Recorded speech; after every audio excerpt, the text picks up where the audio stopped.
ليه بنحس بالكسل بعد الأكل؟ أنت بتخلص أكلك، تحط المعلقة، تقعد كده على الكنبة، وفجأة بوم، كسل، نعاس وعايز تنام. ليه؟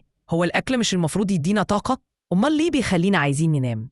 أول حاجة لازم نعرفها إن لما بناكل الجسم بيبدأ يشتغل بكل طاقته علشان يهضم الأكل. المعدة، الكبد، البنكرياس والأمعاء كلهم بيشتغلوا زي فرقة موسيقية ماشية على نغمة واحدة، هضم هضم هضم. وبما إن الهضم بياخد مجهود كبير، الجسم بيحول كمية أكبر من الدم ناحية الجهاز الهضمي علشان يساعده يشتغل كويس. بس لما الدم يروح هناك يعني دم أقل للمخ، وده اللي بيخلي مخك يقولك أنا مش فاضي دلوقتي، خليني أسترخي شوية. في كمان عامل تاني مهم بعد الأكل، خصوصاً لو أكلنا كربوهيدرات كتير زي العيش أو الحلويات، الجسم بيطلق هرمون اسمه الإنسولين. الإنسولين ده بيزود دخول السكر لخلايا الجسم، وبيساعد كمان على دخول حمض أميني اسمه تريبتوفان للمخ.